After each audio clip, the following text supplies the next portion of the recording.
Hello, Ivan Savage with the Peaceful Savage Show. Thank you for the viewer. What is idolatry? That's going to be the main focus of this discussion today. People have a lot of ideas about what idolatry is, where it came from, but not all ideas are correct. We have a belief system, and we have to understand that each individual, even though they have this system in place within their subconscious and their conscious mind, some of it may not be accurate. And we have to admit that to ourselves. You know, people talk about the Anunnaki and talk about Sumerians, the first civilization, the first writing. Some of these things, there's evidence of that, but it's not entirely accurate. We don't have any substantial proof that there are several civilizations that were around the Mediterranean at the same time as the upstart of Sumeria. So we have there were a bunch of different city states going on at that point in time. And what Sumeria did, what Cush did, was he managed to conquer and subjugate the known world, which established Sumeria as the height of civilization. Did it spring up overnight? I don't think so. Not entirely. We did have vast amounts of growth and expansion in architecture and building what seems to be overnight, but it's not necessarily overnight. What we're finding out more from the archaeological evidence of, say, like the Younger Dryas and coming out of the last ice age, is that a lot of our civilization spent thousands of years underground, hatching all these plans, scientifically doing all these research, philosophically doing all these explorations in the mind. When Sumeria, at its height, some of these tablets that we're finding were full lists of pharmacopoeia and every single drug known to man and its effects on the human body. So were they hunter-gatherers? Where did all of it come from? How did it spring forth what seems to be overnight? In Turkey, we have all these different glyphs that we find and all these different pictures that we find. Let's drag it over here. I don't know if you can see this. We're going to enlarge it. We have all these different depictions in ancient Sumeria of what we think are, say, Elohim, right? But what we don't know is that Elohim is actually a homonym. It can mean judges, magistrates, kings, rulers, emperors, princes, princesses. It can also mean gods. The enlightened ones, maybe. This is how the con job of idolatry began. Was giving the people a bunch of trumped up stories and then saying that they were descendants of these people from the trumped up stories. The Elohim, gods, ruling class, they went into the daughters of men and out came the Nephilim. Now, Nephilim, what does this term actually mean? Let's explore it. This is from Strong's Exhaustive Concordance. And as you can see here, it means a bully or tyrant, a feller. And then they got this dash here, you see? This long dash. And then over here, after the long dash, it says giant. Well, what does that long dash mean?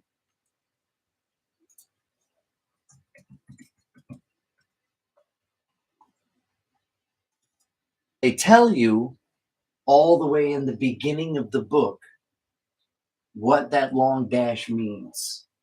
Right here, an arrow comes down, says after the long dash, then it shows an example. There is a complete alphabetical listing of all renderings of this Hebrew or Aramaic word in the KJV.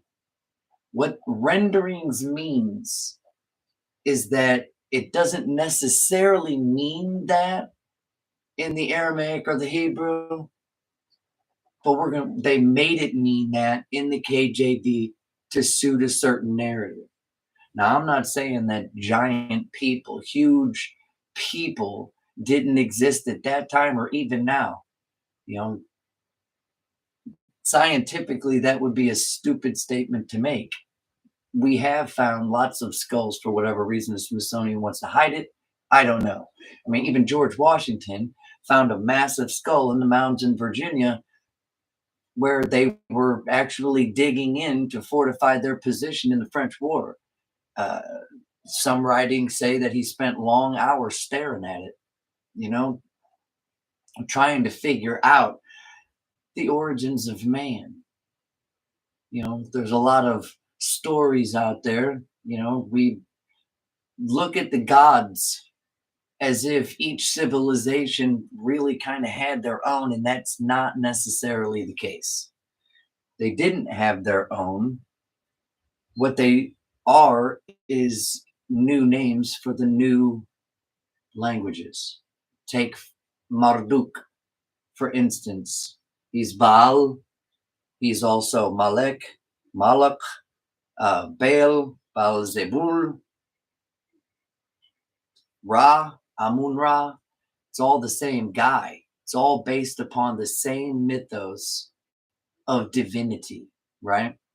What what is what is it saying when it says that the tyrants, see, people think it says giants, but we've just figured out that it doesn't necessarily mean that. What it actually means is bullies or tyrants. So what it's actually saying is the tyrants were upon the earth in those days, and therefore afterwards, when the sons of the ruling class went into the daughters of the common men and took as many of them as wives as they wanted. It was tyranny, absolute tyranny. So the Sumerians have this pantheon of different gods, and each one of these different gods was assigned a planet or an animal or some type of symbol that represented this god. And you have to kind of understand the education back in those days. The Sumerians had schools, and there are tablets that described the curriculum, that described the students in great detail, honestly. And if you read them, which you can uh, for yourself on the Oxford University website, you can look it all up for yourself and read the tablets and their translations. You can actually learn to read cuneiform so that you can read and interpret the tablets for yourself, because all translation is interpretation, period. Some languages going from one to the next, such as Hebrew to Greek, which Hebrew is more of a, let's call it a concrete language, as to Greek is more of an abstract language. Some terms in Hebrew don't have an equivalent term in Greek, and there are some times where what we call dynamic translation, where sometimes it takes maybe even 2 or 3 sentences to actually change a term from one language into the next. So the translator is interpreting as he is translating it.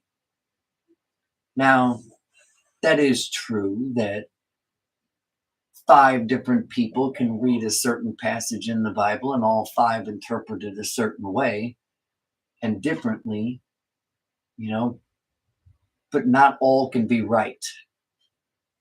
There are certain circumstances where they all could be, but there are wrong ways to look at things. Did the Anunnaki really come from other planets? I have all of Sitchin's books up here. Now, we have to take into the account that Sitchin was one, not an archaeologist. They're great books as far as entertainment goes. They're great. I love them. But they're not accurate, especially in the etymology that he breaks down of the Hebrew. He's not accurate. Most of the cuneiform etymology breakdown is not accurate.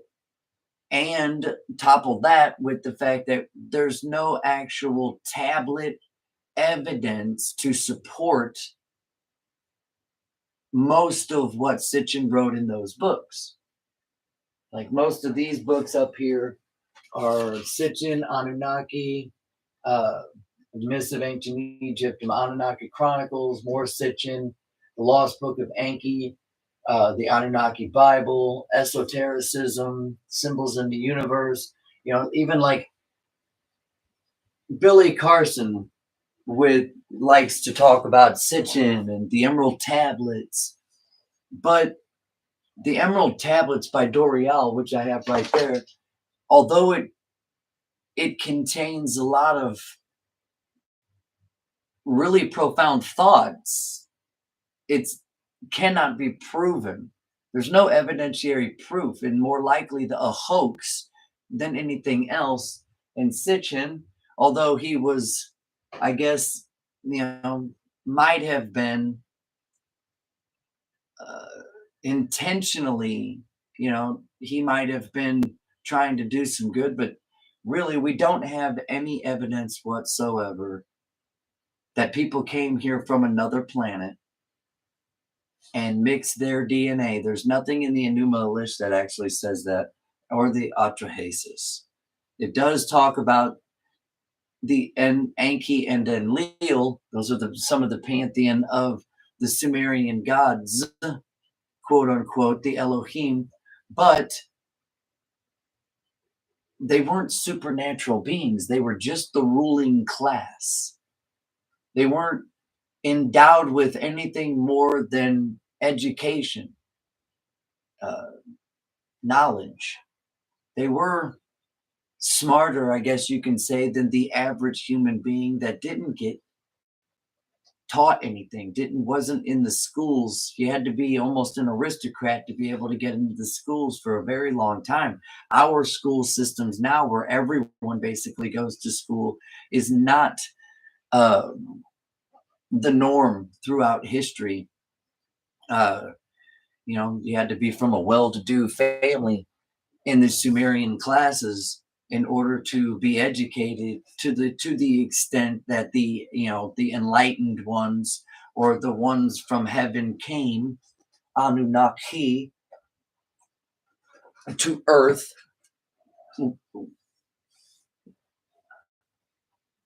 The enlightened ones, or the ruling class, were thought of as the light bearers, or the educated class. They were looked at as gods by the simple, and that was used to their advantage. This is where idolatry began, was using the lack of education in the mass of peoples in order to subjugate them. The Nimrod system. Nimrod actually means literally he rebelled, rebellion, or system of rebellion. And it actually comes from the same root that Marduk comes from, or murder, or marauder. So we also take a look at the texts, right? We go back through all the different lineages, and whenever a patriarch or somebody of merit is mentioned, right? And it lists the sons of that person in the next paragraph, and then in the paragraph just after it, if any of those sons do anything of merit, it'll rename that son and then say what that son did. But Nimrod is not listed among the sons of Cush because Nimrod was the system. It's the beast that was born in Sumeria is Nimrod. Now, there are many different depictions and personifications of Nimrod, but none of these personifications of that system are actually accurate. It's just an allegory, right? Nimrod is the system. Sometimes that system is called a lion or a bear, an eagle, uh, and even feet mixed with iron and clay.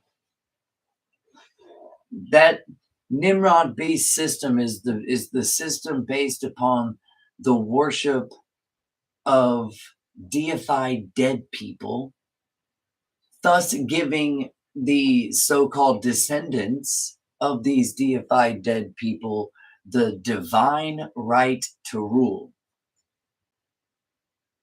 thus subjugating. When the Nimrod system was born, it's a play-by-play. They weaken, conquer, subjugate, and plunder. When Cush and Semiramis began the system of conquering all the neighboring city-states to bring them all into one giant civilization, the known world, and that was the beast that began the desire to conquer, came within many different beasts throughout our history, the Assyrians, the Persians, the Greeks, the Romans, still to this day, the kingdom of Edom and its idolatry rules the earth. Um, we think of idolatry, right, as the worship of this statue, or some people have the idea that idolatry is actually just placing anything between you and God. And see, here's the kicker: they're not entirely wrong, but they're just not right either. Idolatry in itself. What is the word? The word is, see if we can blow this up over here. The word in Greek is iloditres. Iloditres, okay? An image, long dash, idolater. Now, the edelon is an image, i.e., for worship, by implication, a heathen god, or plural gods, El or Elohim, the worship of such. Then it has the long dash again. It says idol. Well, the idol is merely the representation of the so-called God. Now, back in those days, the Sabaeans had all education on lock, and the only thing that the whole entire known world knew was this idolatrous system, the worship of the pantheon of these polytheistic gods and the obedience to their representations upon earth. Just like the thumbnail shows, what really changed from Sumeria on through, Babylonia, on through Assyria, on through Greece, on through Rome. What actually changed? Nothing. The names of the gods changed. That's it. The entire system of conquering and forcing the worship of this pantheon of polytheism is the Nimrod system. You know, the mark of the beast. why is it so elusive for people to figure out what the mark of the beast actually is? Because it never dawns on them to figure out what the mark or sign of Hashem is first. When we worship deified dead humans, you're negating yourself, right? An individual goes to say, I'm going to worship all this pantheon of people that are dead, but they're somehow more divine than me. We have to realize how limiting this is within our own consciousness, within our own self-understanding. It teaches us that divinity was the concoction of tyrants. That's what the Hebrew scriptures teach us. That spoiled brat princes lied in order to rule, have lots of money, have lots of power, and basically bang as many women as they wanted.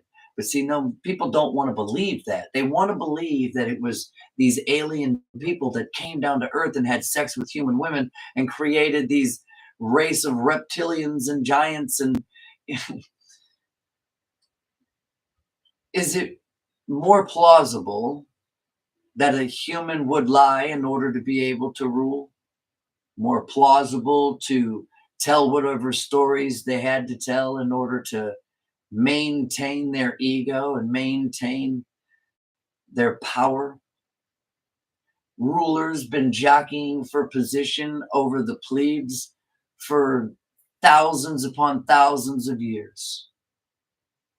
And mankind has been contemplating the freedom from this for every bit of that time. How do you establish a freedom from the idolatrous nature of monarchies themselves and tyrannies themselves? Totalitarianism itself is spawned by the idea that one ruler should call all the shots and everyone does what they're told or die. That's straight out of the Nimrod system. There's no freedom. There's no legitimacy in tyranny, in idolatry. When we deify a dead person and worship them as if they have some type of power at all whatsoever, we're not only limiting our conscience, but we're allowing ourselves to be subjugated in such a manner that we never experience the freedom of this experience, the free will to say of this experience. Because essentially, we're all here just for experience sake alone, to witness and experience all manner of unrighteousness. You see, what God would allow children's cancer? But I ask you, what human would?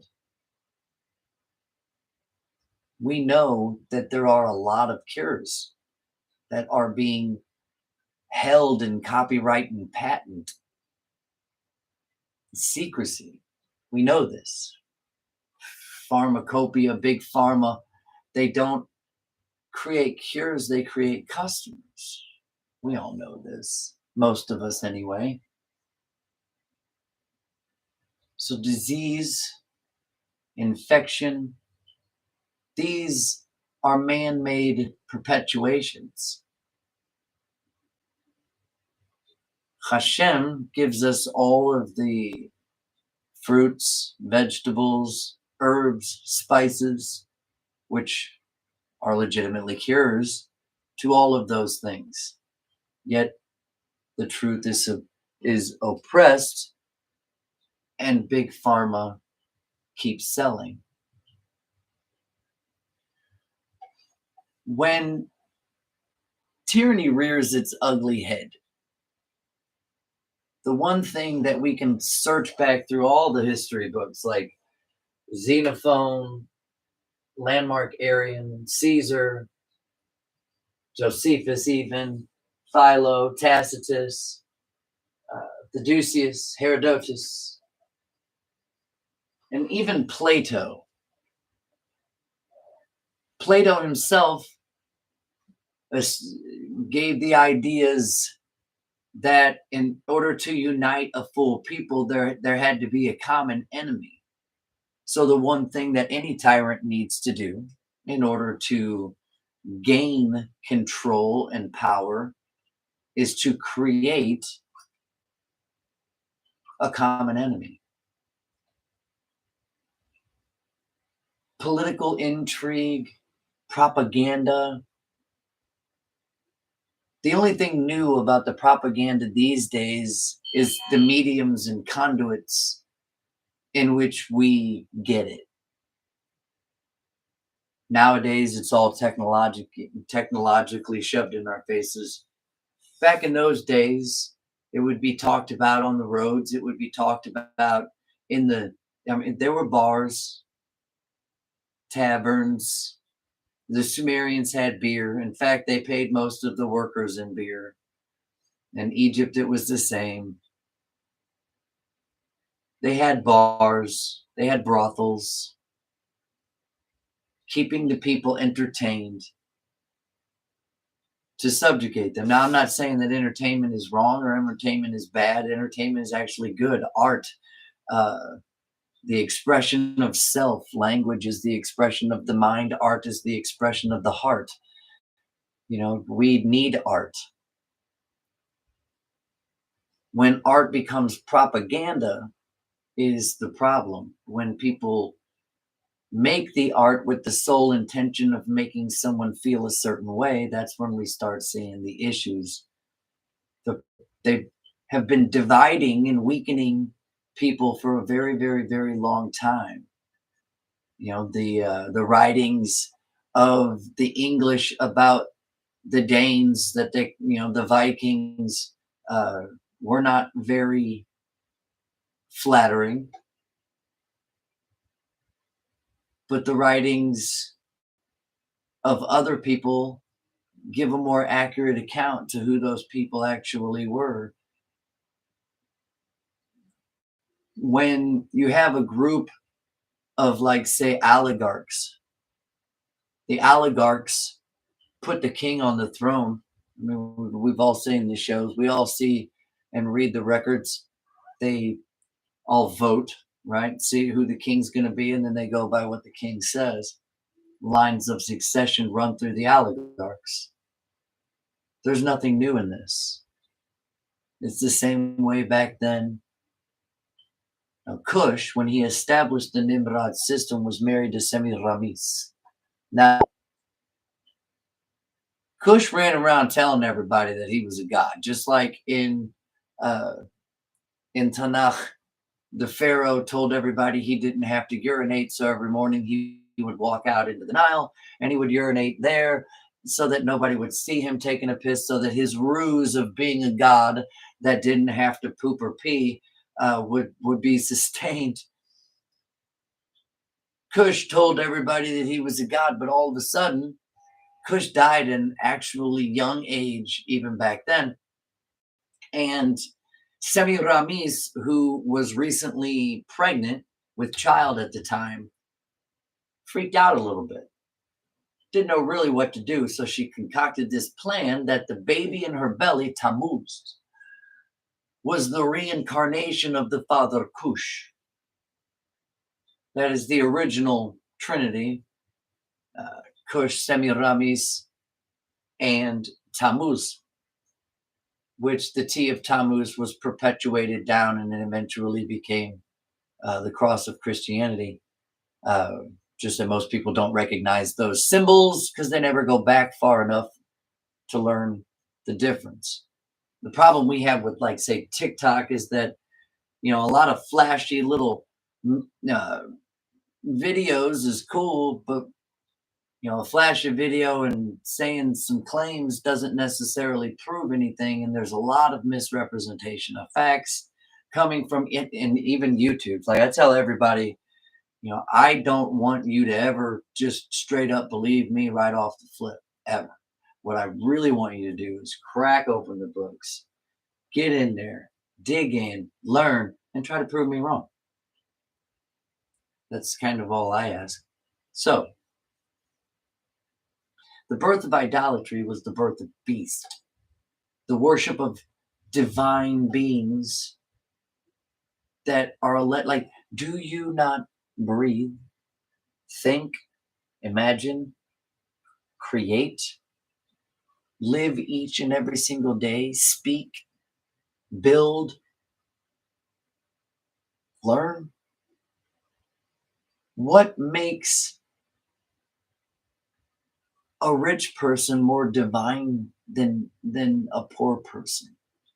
What makes any created being more divine than the next created being? The idea of all is divine or nothing is. The idea of divinity gives people the illusion that there's people out there that sit higher than them. We don't sit higher than anyone else.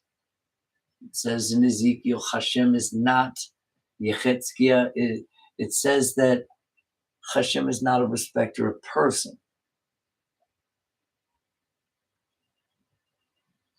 So are these beings, were they divine beings? Were they gods or kings that were privy to information that they kept close to chest? Esotericism, the occult, the hidden things, all these different things that people learned for a very long time and figured out were all kept to a class that were able to learn it. The destruction of the systems of idolatry are the people waking up. We call it the awakening, or people call it woke. I don't necessarily like that connotation. People are waking up to the corruption in the system, to the downright plunder in the system, to the blatant lies in the system, how the rich and the powerful, all of their children, the Nephilim, all of their children get away with basically whatever they want. They pay a fine that to them is pennies on the dollar. $100 to a poor person might as well be 3 million sometimes. 100,000 to one of these elites in the world is pennies.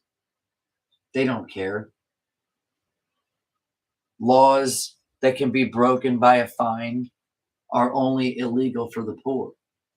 The poor will serve jail time because they can't afford to fine, and the rich will still make money off of their being imprisoned. This is the system of Nimrod that is still perpetuated to this day. Edom, all he did was take over the system from Alexander and the 4 heads on that beast.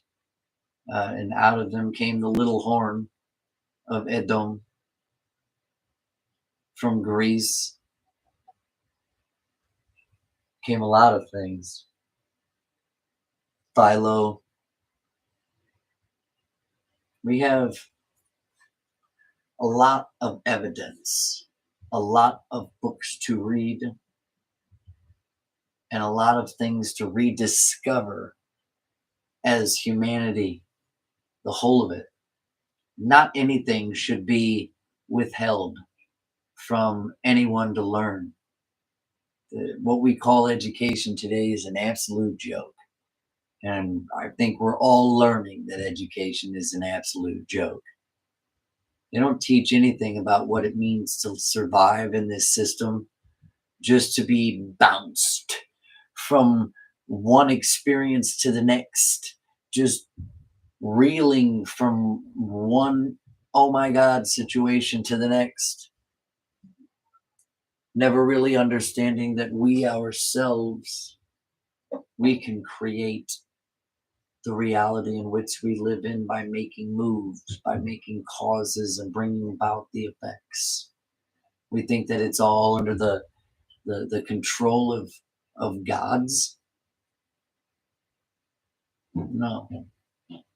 See, Elohim can actually mean angels as well, but angels itself is a homonym. There are laws that operate this physical universe. Those laws are angels, the mechanisms that cause mist to rise and rain to fall is called angel. Gravity, waves, visible light spectrums, these are all intelligences. These are all angels. They're not corporeal beings, as would be suggested in some of the allegorical personifications. That is what really, like, the esotericism and Kabbalah, all of it is more of an explanation of the allegorical personification. The Bachir, the Zohar, it's more of an explanation of how to understand the universe. Though the Torah is written in the language of man, Tanakh, the prophets, the Nevi'im, the Ketuvim, the writings,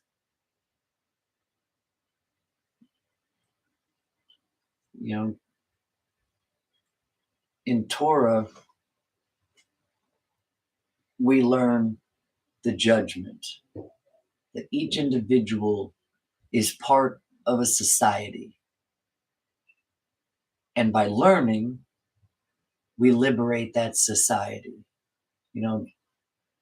People like to talk about the American Constitution, the American Revolution, the first establishment of a constitutional freedom upon this earth in the face of tyranny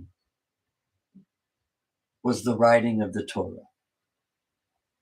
The second was the Declaration of Independence. The entire known world knew nothing but idolatry and the worship of deified dead people and taxes, subjugation and taxes. You will worship this statue of me or you will die. You will give me 50% of everything you earn or you will die. The first open declaration that all that entire system was nonsense and was tyranny was the writing of the Torah. The giving of the Torah on Mount Sinai was the first establishment of liberty to the people, of freedom of conscience and individual existence amongst the society.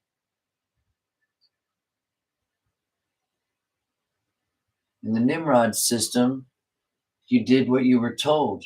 Same thing goes like in socialism. You're told what job you're going to have. You're told when and if you're going to get married, basically. They control almost every aspect of your life and you don't necessarily even know it. That's the Nimrod system, the mystery, right? The mystery system. We take for granted that we're all born into this system. We take that for granted. Well, I would say that they take it for granted that we are born into the system and don't necessarily have a choice. As a whole, we have a choice. And each individual has a choice. But as a whole, the propaganda keeps most people from doing anything about it. And we act like that any of what's going on in the streets today is different than what was going on in the streets of Sumeria and all over the area, Iraq, all of the entire area. You know, the rich people had people that would go to where the poor people were organizing and beat the shit out of them or heckle the people that were speaking. This all happened back then. It's the same thing now. You got Antifa. You got all these different people that want to just provocateur is a great word to use in this system. They propagate people into believing such things. Just like I said earlier, the step-by-step program is to weaken, conquer, subjugate, plunder. That's been the game from all the beasts that started in Babylon, Sumeria, and went on through Assyria, went on through Persia, Greece, and then ends with Rome. It's the same beast. It's the same idolatrous mythos for all of them. We talked about Marduk earlier. He is also Molech, Malach, Bel, Baal Zebul. Then you got Inanna, Ishtar, who was actually originally Semiramis. Then she's called Astarte, Ostre, Diana, Aphrodite, Venus. They give all. Can you imagine the guy down the street? He comes up and says, "Man, I tell you what, I have a direct link with Mars, and Mars makes me do anything I want, and I can do anything I want because I'm a god, because I'm attached to Mars." We would think they were absolutely crazy.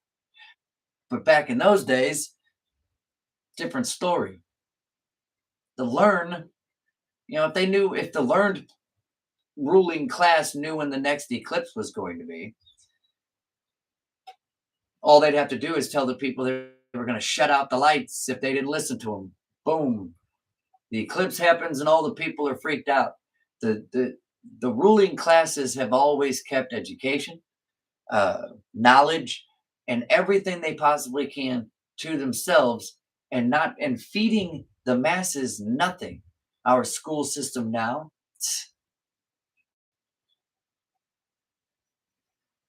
the ideologies and the things that our students are learning today is only going to create more chaos and stupidity in the future. That's what they want. Like George Carlin tells everybody sitting on stage and they all laugh. They don't want critical thinkers. They want dumb fucking people that are just going to do whatever they're told. And people laugh and they cheer it on. But he was speaking the truth. The ruling classes have always been that way. By implication, a heathen god. All heathen gods were deified dead people. Plain and simple. Vespasian dies, and what is the first thing that Titus does? He petitions to the Senate to deify his father. Took him 6 months to do so. For whatever reason, I don't know. There was probably some backlash here and there, but they had to come up with a story. They came up with a good story, and Vespasian was deified. What deifies a human? What makes one human more divine than any other? What limits you from learning? You.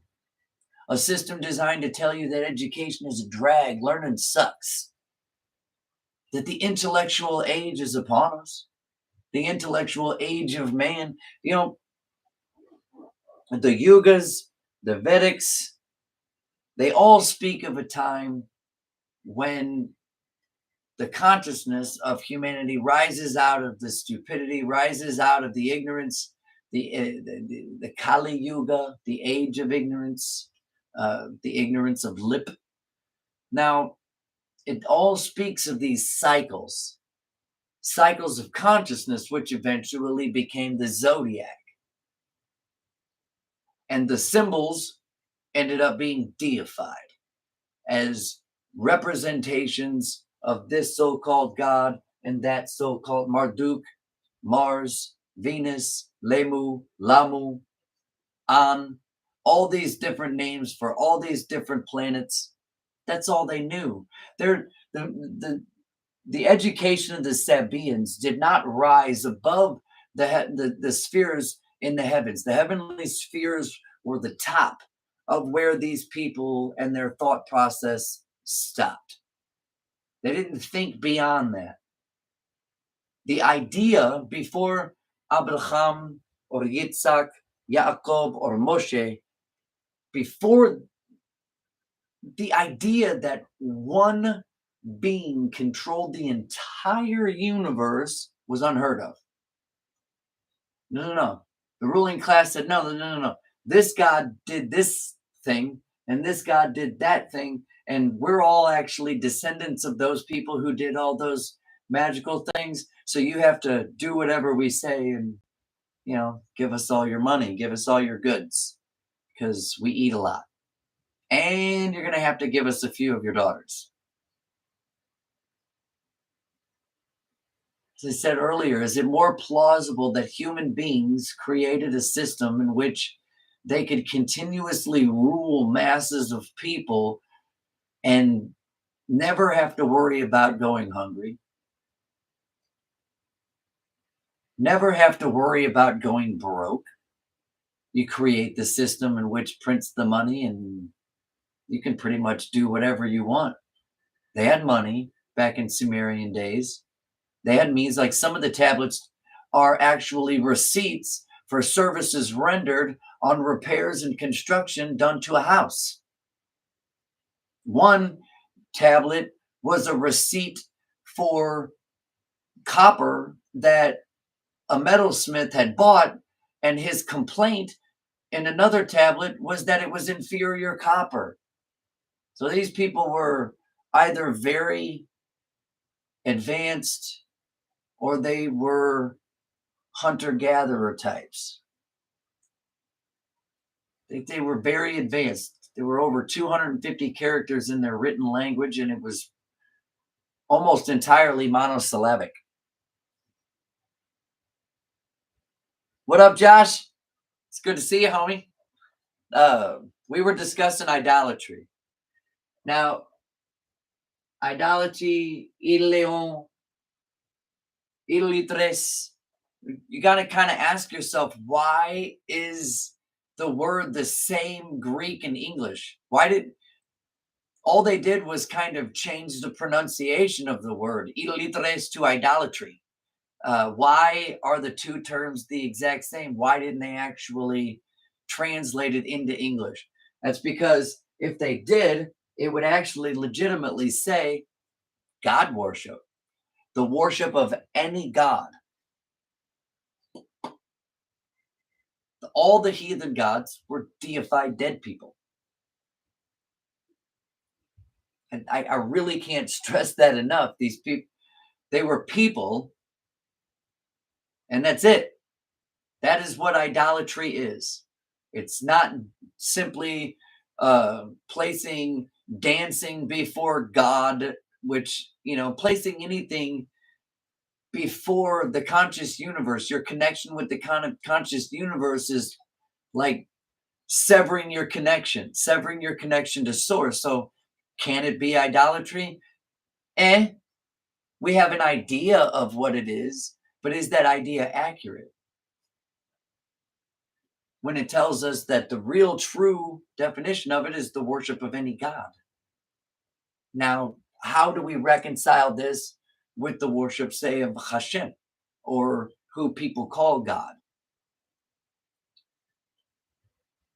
The gods themselves, the Elohim, in its birthing, that's what Torah teaches us, in its birthing, this idea of divinity was the concoction of these tyrants, the ruling class.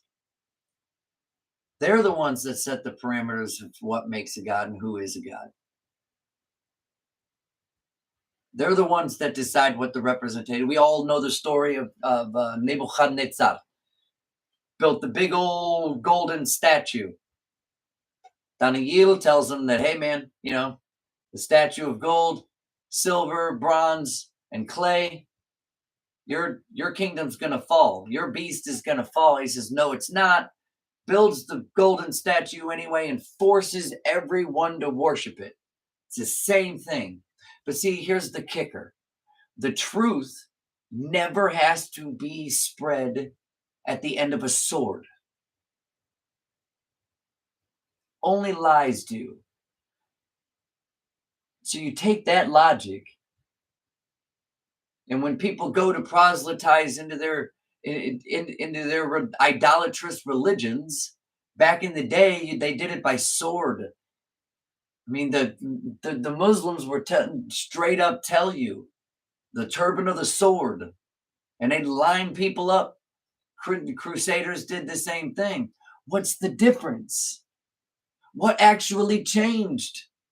What changed between Nebuchadnezzar's men running around the countryside, murdering people if they didn't worship a statue, than Christians running around the countryside, murdering people that didn't worship their Christ? What actually changed? Nothing. Nothing changed. The wording changed. The robes changed. The colors changed. Some of the ideologies may have melded or evolved or adapted in certain ways. But it's all the same system. Logically and reasonably speaking, it is all the same system from the ground up. Now, what do we do about it?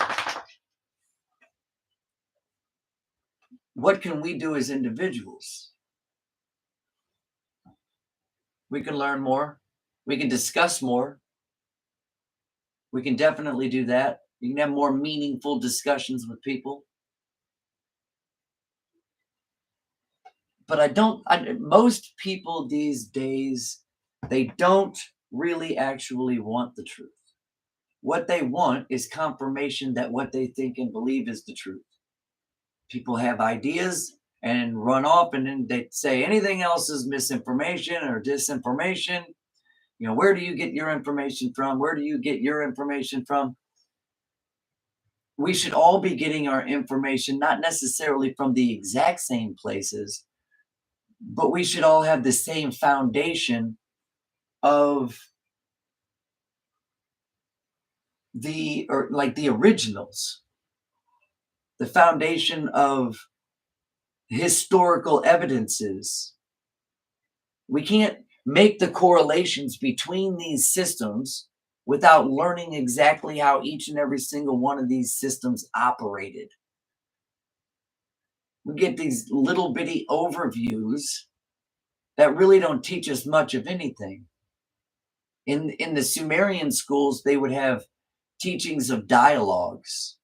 They would have written tablets that were full of grammar, that were full of enlightened speech, they were full of philosophy, and that is what was taught to, when in the schools after Caesar, in the schools in Rome, the writings of Caesar were taught in literary classes. We don't get any of that. We get narratives instead of facts. We get ideas instead of historical proofs. We get renderings instead of the concrete definition. We get whatever people's wind of doctrine comes around. That's what we get. What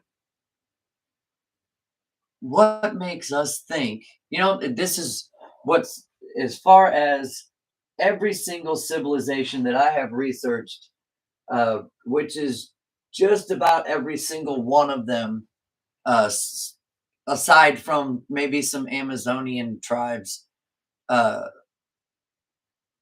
especially the more civilized, I guess you could say, civilizations where there was writing and documentation and there were laws and rulings from monarchies and court just near the fall of each and every single one of these civilizations, the crazier their laws got, the crazier the ideologies in the masses of people got. And quite a few of them actually became obsessed with gender and uh, equality at the end, too, which is kind of weird. Like the whole new age thing, that there's nothing really new about the new age uh, ideologies or doctrines, just Gnosticism and Hellenism. And I like to tell people that no matter what,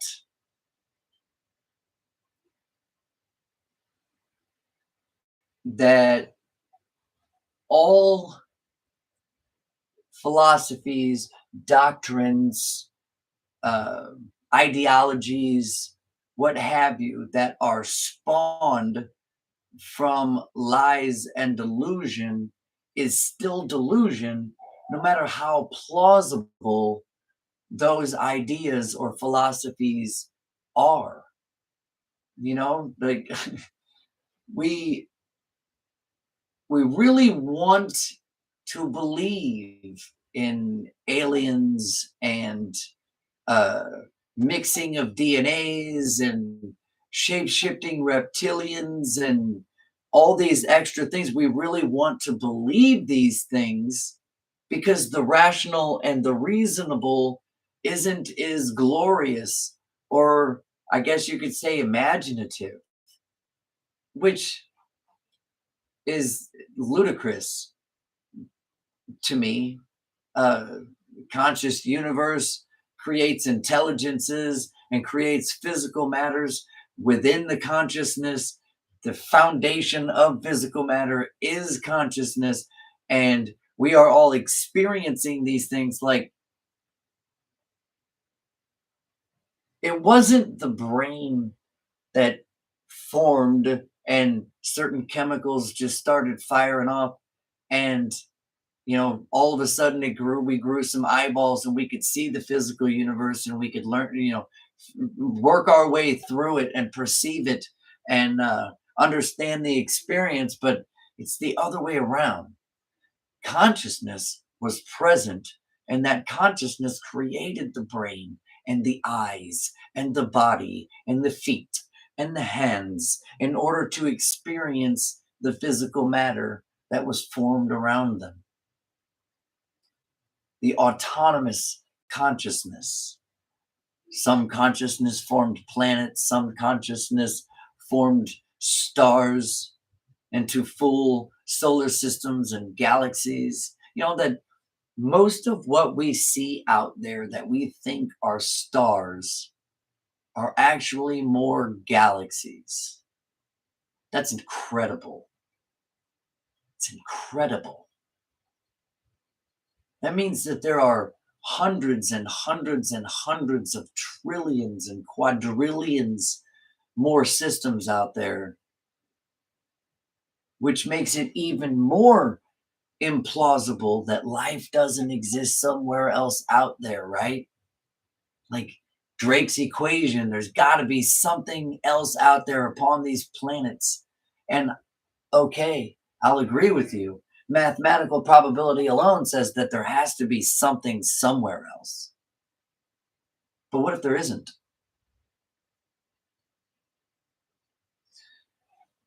What if a bipedal, excuse me, what if a bipedal creature with sentient reasoning doesn't necessarily exist on any of those planets? Maybe animal and plant life do.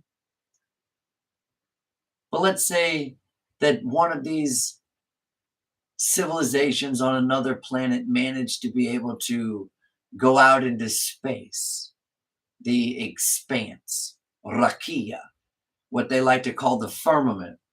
Flat earthers like to say it's made of glass.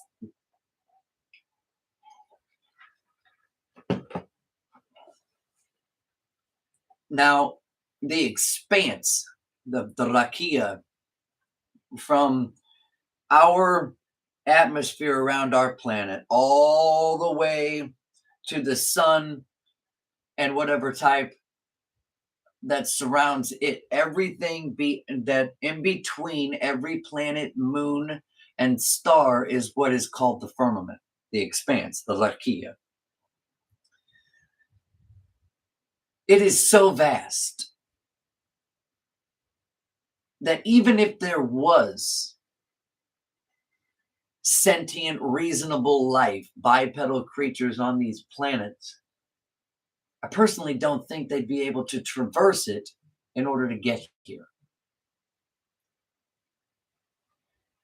I think that personification and allegory became a means of describing this place.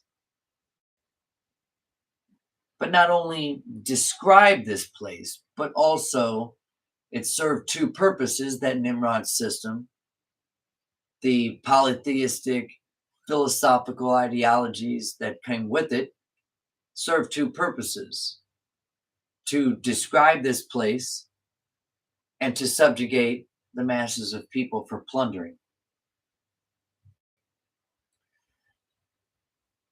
When Torah was written, it was written in direct opposition against the tyrannical nature of the Nimrod system. All the subsequent laws, statutes, and judgments that came from that. Because there's one thing, right? There's one thing throughout the entire Old Testament. It's the only thing, anytime that it discusses jealousy, is when it is talking about idolatry. Now, why would the conscious universe in its entirety that created this whole place in order for you to experience this, and then you relinquish your freedom of conscience, your intellectual faculty, to say that another human is more divine than you, and I would like to be subjugated by that? It's intellectual tyranny, it's slavery, and that to the intellect, to consciousness. Okay, let me ask you this. Do you think that the physical nature and the physical body is really what a conscious universe that separates into autonomy consciousness, builds a full physical universe to experience? Is it only the physical body that is being concerned with? Or is it the intellect? Is the physical body meant only for the intellect to expand and grow? The consciousness. In the sinuous law of undulation, I wrote an excerpt in another book called The Book of Wonderful Suffering by Joseph W. Phipps. He's my homie, Joe Phipps, over at Library of the Untold. I wrote an excerpt summary in that book. It's chapter 21. And in the sinuous law of undulation, I describe the cycles. I describe in it what is meant by Achya, Asher, Achya, I am that I am. Not really doesn't do it justice. Sorry for the barking dogs. I love dogs. I got a lot of them. Where was I? Where was I, Josh? Remind me.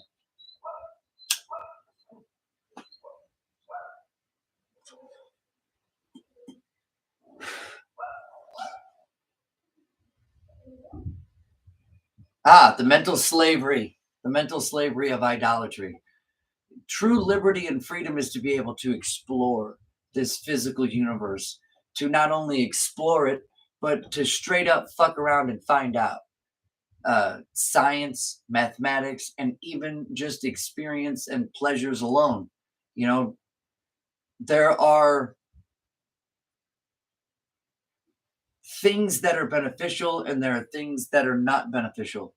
Now, when we go into, you know, the idolatrous nature of the Nimrod system and all the rest of it, when we take ourselves and place us into that mental slavery where their version of the truth is our own version of the truth because we can't have it any other way. Their version of what experience we should have is that's tyranny. That is what idolatry is. That's the tool for the ruling class to subjugate. That is the only thing that makes the conscious universe Achya Esher Achya, the existing being, that which is the existing being, the cause of being. Yahweh Sfaot literally means the eternal cause of hosts. So we got this whole conscious universe, and then all these different people that are being subjugated by this one system and told that all these other people have to be killed, these other people have to be subjugated into slaves, and these people can learn, these people must farm, these people must herd, you must give me all your shit. It's just a tool for the ruling class to have power. There's two things that literally scare the holy living shit out of the ruling class, the elites, the blue bloods on this planet. Two things. One are all the poors arresting them in mobs. Two, to have to live throughout this experience without money and power. And these people will do and they will say anything in order to maintain their control and their power. Why do people think that anything in this world today is actually different than what it was back then? It wasn't. The only thing different is technology. The only thing different is our means of getting around, our fashion, our architecture. That's it. We go back and read through, say, Xenophon, and you read Landmark Arian and Julius Caesar and Herodotus, Theodosius, you know, Brad Meltzer, even Howard Zinn, for fuck's sakes. We go back through each and every single one of them, and all we see throughout our entire history are the ruling class going for more. Imperialism, the spreading and conquering of more people to what? To do what with those people? To tax them. To civilize them? No, to tax them. To control them, to gain from their energy.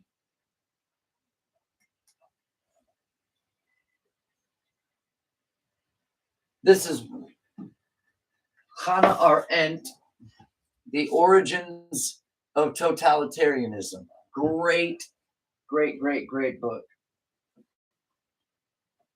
Let me stick it back. I'm running out of shelf room over here.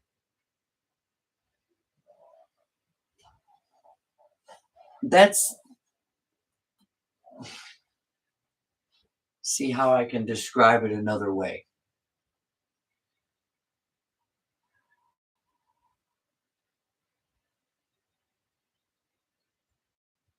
When the English, when the American Revolution, the ideology of the American Revolution began,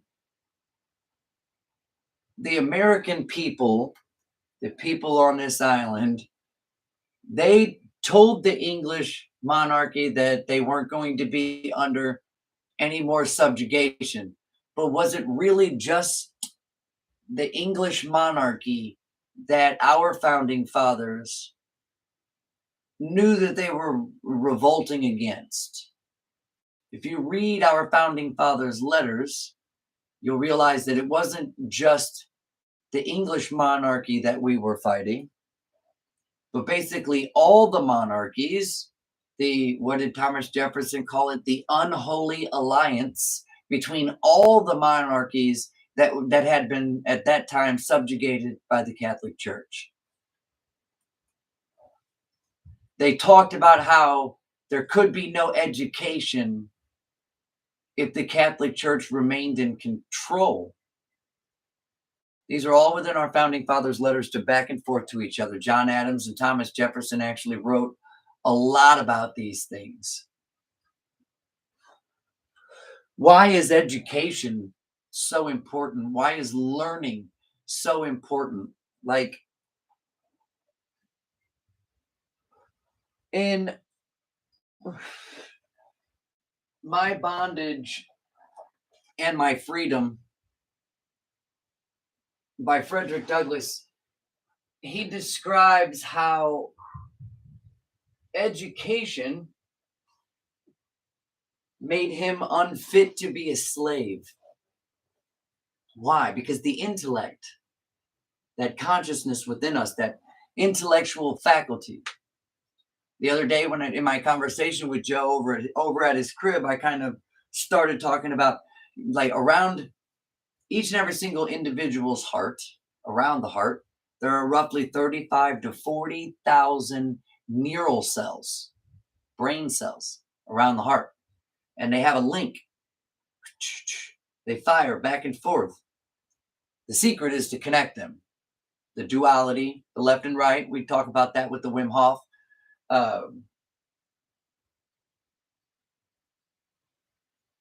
Albert Einstein, a great mind, he said that education is the teaching of the mind to think. I like to couple together Einstein and Frederick Douglass in my writing, and I say that education is not the learning of facts in order to gain occupation, but education is the teaching of the mind to think for proclamation. That we expand our intellects into the outer realms, and even more outer realms, and even more outer realms, and learn. You know, it doesn't take somebody dying in order to figure out that, you know, we cause the effects in our own lives, but we also cause the effects in other people's lives. So if I want to have the effects of a calm, comfortable, pleasurable, and successful life, then I actually have to do the causes in order to bring about those effects. If I cause chaos or darkness or evil, then it's those things that I am going to effect in my life. Nobody has to die in order to figure that out. That when we transgress or sin, that we're working against life. Like what the terms life, light, righteousness or good, and truth are all interchangeable and equatable terms. To work light is to do righteousness. To speak truth is to cast light, etc., etc. You know, like, we start thinking, and then we start creating, and then we start imagining more so that we can create more. But each individual creates in himself his own reality, but this is a shared reality, right? So you have your perception and I have my perception. The more people that actually learn more about the truths of our history, or what I like to call historicity, which speaks more towards the truthful historical evidence instead of the narratives, we expand our present. You can't understand how we ended up in this system that we're born into, not choice. How did we end up here? We can't understand how we ended up here without understanding the history. How did these different systems arrive themselves? What were the ideologies and philosophies of these systems? What was the theology of these systems? And how did they fall? What brought their fall? Usually the rise of another system. It's just another beast eating another. What are we supposed to have in the coming, you know, millennial, the messianic age? I don't necessarily like the term messianic because the term Messiah is actually a Latin term, so you can't really say Mashiachic, but I guess you could. People, did you just sneeze? But in the Mashiachic age, all of that idolatrous nonsense, the kingdom of Edom, is all supposed to. Hi, Lily, Joe, Watchman. That whole system is supposed to be exposed, which I believe that exposure is gradually gaining ground. We are slowly, as a species, starting to understand the corruption within these systems and how they were able to perpetuate that corrupt nature, the systemic corruption that is these systems. The American Revolution tried to establish a different system, and even Benjamin Franklin, he said that once the people understood they could vote themselves money, it would be over. So here we are, trapped in the same system, and that exposure is dangerous. It really is. It's dangerous, just like I said in that post. It's dangerous to be right when the established men are wrong. We get called all kinds of different names just by showing you these things, just by like bringing your awareness to it. There are people out there that will look at the things that I'm showing you, and I don't want to believe that. I can't believe that. I don't want to believe that. You're a liar and a demon. I've been called all kinds of different things. But I think that these things are necessary to learn. I think that the trap of the minds of people into delusional ideologies has to be snapped out somehow.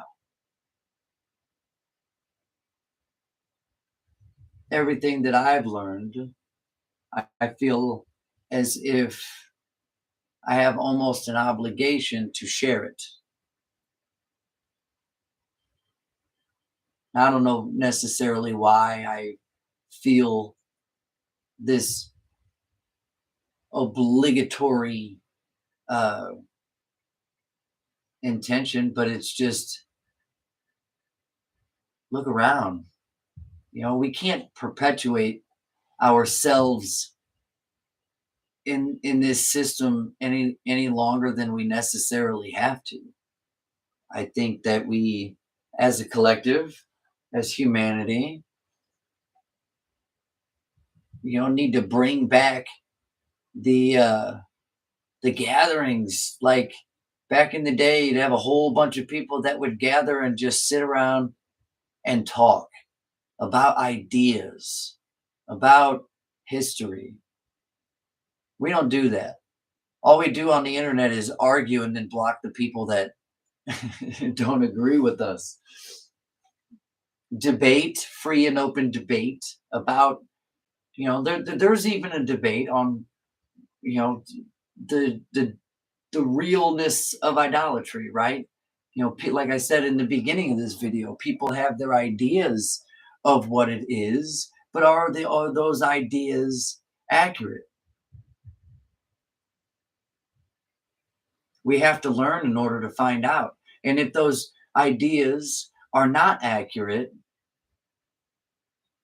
what do we do as a people?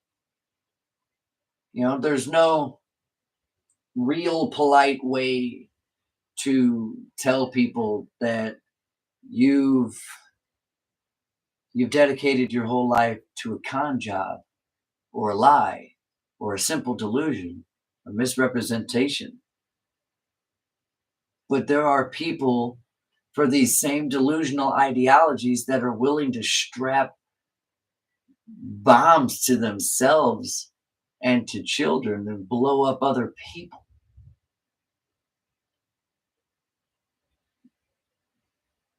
That is one of the murder and the death and the oppression and the hunger and the starvation and the perpetuation of this system. That's why I feel compelled to speak.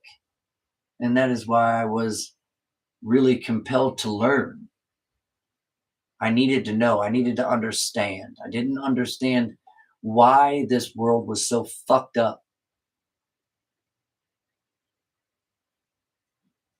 How did we get ourselves into these situations, circumstances? I needed the truth of it all. You know, I watch different comedians and actors and, these different people. And there's one that stands out, and for whatever reason right now, I can't think of his name, but he says, why would he ever want to worship a God that allows children to die of cancer or allows systems to be perpetuated that allow children to starve to death? But I ask you, what human would?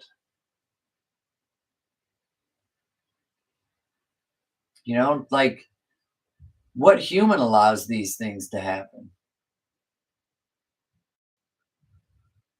In a sense, we all do, by our naivety, our ignorance, and the savage in me just wants to say it up, by the sheer lack of balls, for real. George Washington and Thomas Jefferson, they would have been stacking bodies by now.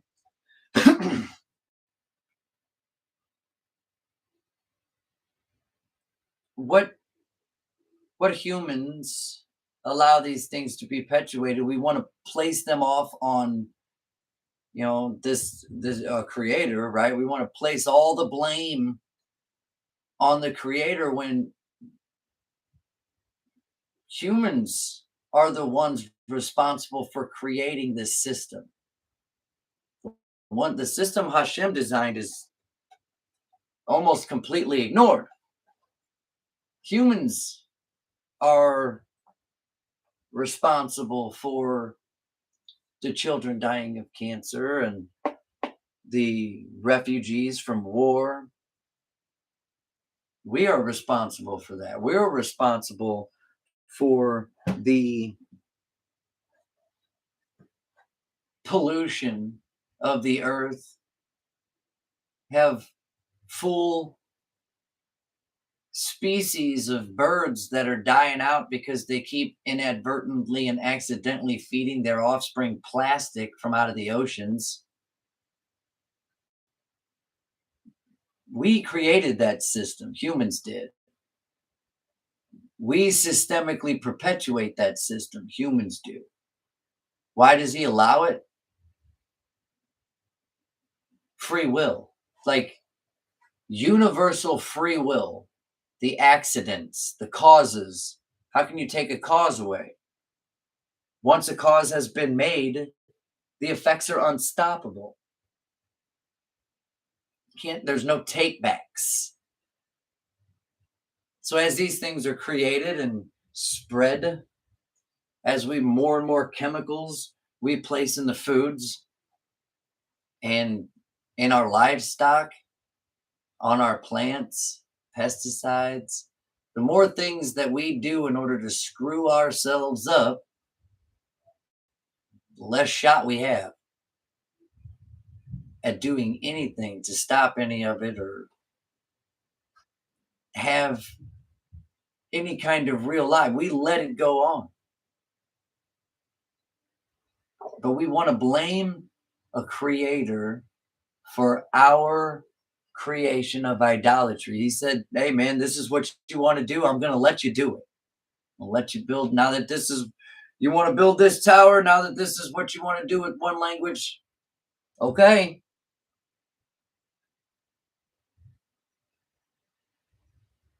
This is what we choose to do with it, and that really just it bumps me out. It really pisses me off.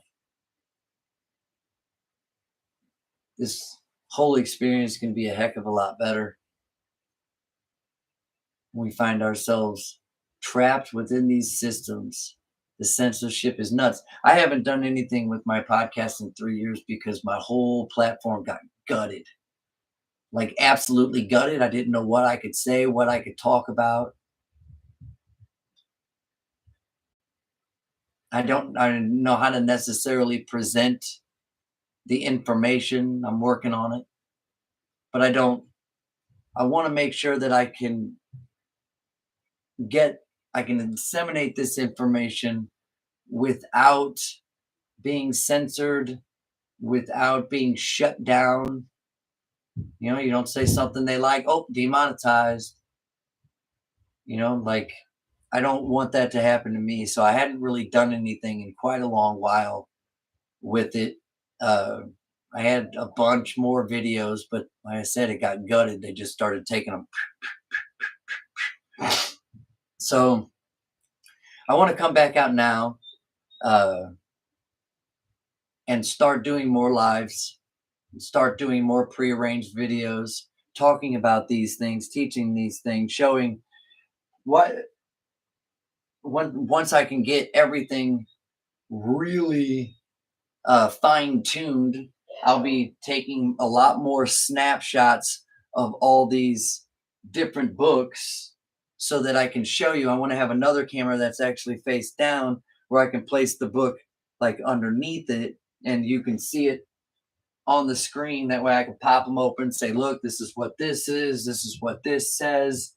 Um, this is what Tacitus or Philo has to say about it.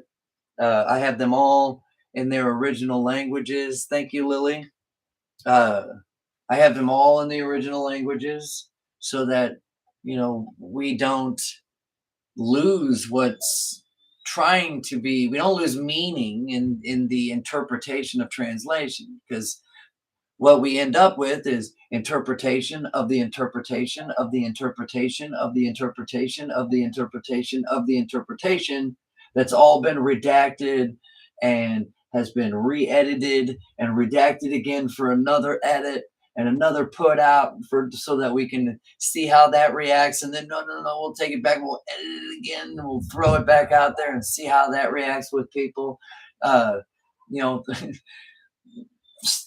I want to get down to the nitty gritty, and I'll end by kind of going over uh, everything in my library. These Dead Sea Scroll book here, more up there. Uh, in a linear Bible, Israel Bible, the Chumash, Tanakh, Siddur, Hebraic tongue restored, Cosmos and Creation. This one was written, I want to say, sometime just after the turn of the 0th century, probably around Philo's time, maybe. Latin dictionary, all the works of Josephus I have in one volume, but I also have them down here. From here to here is all the works of Josephus in Greek. From here to there is all the works of Philo in Greek. These are all the works of Tacitus, one volume, and this one is the Plutarch Lives. This one is Xenophon in Greek. All the different books on the Anunnaki, esotericism, the Golden Dawn, Israel Regardi, the 3 magical books of Solomon, Graham Hancock's books. I got Tellinger, William Cooper, Behold a Pale Horse. I even have a copy of Mein Kampf up here. Got to know your enemy. The Rig Vedas, which Sanskrit, the Mahabharata. These are all different historical books right here. Different writers. This is about Rome and the Jesuits, totalitarianism. I don't know if you've ever heard of the Orlinda book, but that's really interesting. Historical books on France, Scotland, Jerusalem, a lot of books on the Vikings.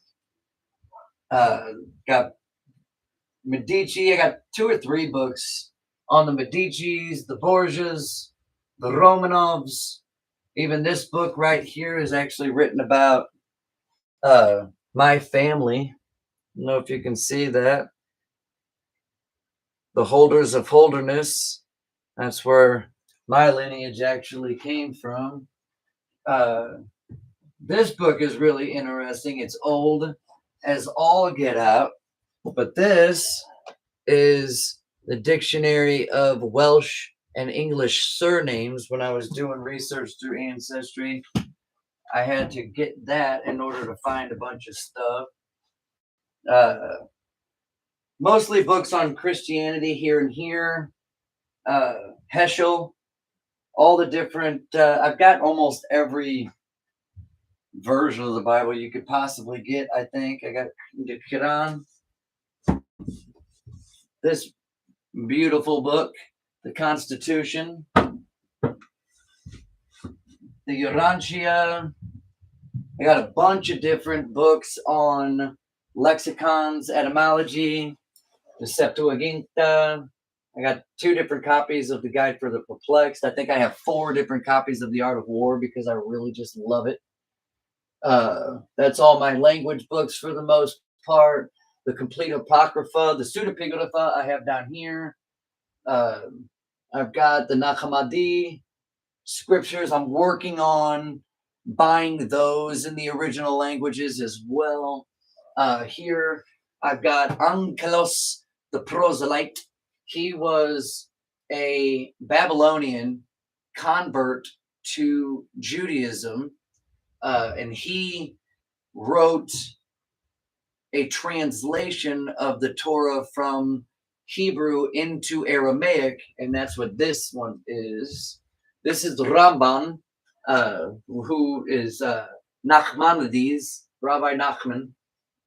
This is Rashi, which are all basically different commentaries. The Philo books, there's questions on Exodus, there's questions on Genesis. He goes through all the different ideological allegories, and basically Philo could be considered to be the father of Gnosticism as it pertains to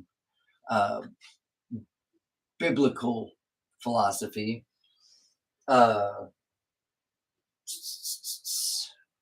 I don't know, I probably got 5 or 6 different historical books on the Jews. And this is a whole set, actually. This one here was written by Schutter. It's a 5-volume set. Trivium. Unified Logic is really good. It's a total mathematics book. Euclid's Elements. This book is actually a great book, even though it's a paperback and it's a more of a pamphlet. An old Babylonian version of the Gilgamesh epic. I like it. The 2 Babylons right next to it, right here, by Alexander Hyslop, is actually a really good book that explains a lot of the different things I talked about in this video. So I would go ahead and pick that up. It is available on Amazon, and read that for yourself. What else? What else do I have over here? Obviously, I got a copy of the Hitchhiker's Guide to the Galaxy 42. Joe, could you provide a summary of the truth of the world, the human condition, and God as you see it from your various studies? Tie it all together, in other words. Well, to be honest with you, Joe, that's exactly what I did with the excerpt summary of the sinuous law undulation in Joe's book, The Book of Wonderful Suffering. I'm in the midst of writing the full version of that book, uh, but I kind of talked about some of it during this video. You know, the ups and downs, right? The undulation of life. Life always has its ups and downs. But see, here's the funny part. Let me get a piece of paper. I want to show you this. When we look at, you have, when we look at reality, right? We have, let's say we have a box. I don't know if you can see that. We have a box. I need to get a whiteboard, but we have a box. And then we look at infinity, right? They both look the same, but here's the weird thing, right? We don't live in a two-dimensional world. That's a two-dimensional box.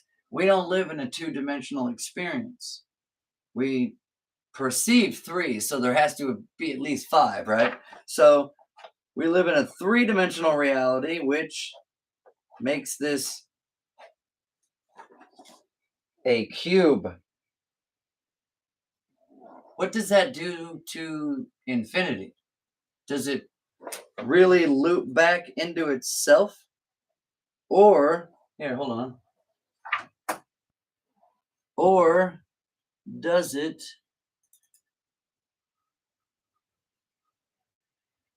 where you at over here? I know I put you in here.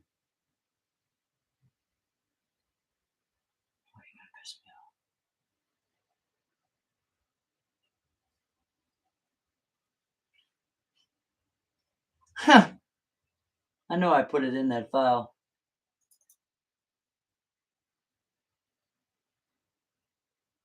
Anyway, I'll draw it. When we look at infinity from a 3D perspective, it does more of this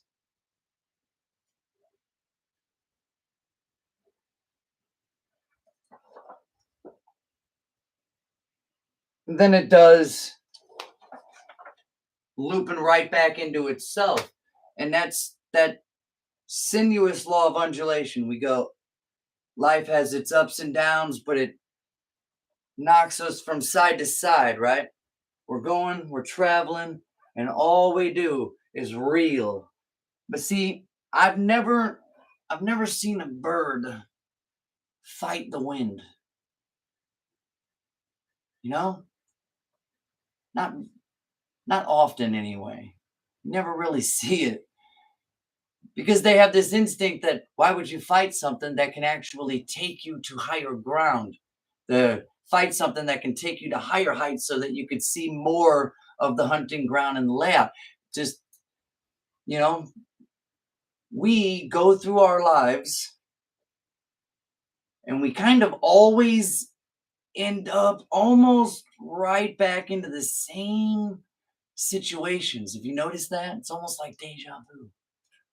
It's almost like we end up constantly coming back to the same places. But see, here's the thing, our circumstances are never truly the exact same, and you're never truly the same you. You've learned since then, whether you make a conscious effort to do so or not, your subconscious learns. You know, defense mechanisms are reactions from trauma, not necessarily a symptom of the trauma. You understand? So, the human condition of experiencing life, all of its ups and downs, and the effects. You know, there's a lot of people out there that swear up and down every single day they're fighting demons when it's really just the consequences of their own actions. You're not fighting any demons. The demon you're fighting is you because you keep choosing to cause all these stupid things in your life. You bring your mind and your intellect to a higher plane and start doing causes that bring about success, start doing causes. When in Isaiah 45:7, it Isaiah tells us that Hashem says, I form the light and create darkness. I make peace and destruction, evil. It is I that does all these things. Like when Moshe is sitting the children of Israel down and goes through that whole chapter in Deuteronomy about the blessings and curses and life and death. And he tells them, see, I set before you life and death, good, righteousness, and evil, and you must choose life. Told Cain right out the gate. He told him, sin is at your door, crouching, always wanting to get in, but you have to overcome it. We have in our intellectual and our emotional, between the two is our imaginative faculty. And some of these pleasures and some of these desires and passions are spawned in our imaginative faculty. We make a conscious effort to bring the imagination into reality by making the effect of actions and causes. Some people don't necessarily know how to self-mastery. They don't know how to stop themselves from bringing their fantasies and desires into fruition. This brings chaos and disorder. That chaos and disorder teaches us more about ourselves than our peaceful time. Like Fight Club said, what can you really truly know about yourself? You've never been in a fight. You've never been punched in the fucking face. I did 2 years, 1 month, and 8 days in Missouri Penitentiary in state DOC. And I had to fight a lot, especially being a Jew. I had to fight a lot. And, you're bleeding out, but you still got to fight. You still got to keep going, no matter what. And that's life. No matter what is happening in your life, you have to maintain control of yourself. Life spins us around, knocks us all the way around. How we react to that is what causes the effects that are brought about in our lives. Ignorance, naivety, these two things can really damage a person. They really can. Because like I was talking about earlier, you really you can't understand your present without understanding how that present was brought about. When we think about our own lives drifting, I'm 46 now, and I'm pushing 50 and I have no idea where the time went. It's already June in 2023 and I have no idea where the first 6 months even went. Time just seems to be moving by so much faster to me. But I find myself always revisiting the same situations, revisiting the same circumstances, just everything's a little off and a little differently. So when I make a new cause, something I haven't tried before, when I do something new, what I do is I start a new loop.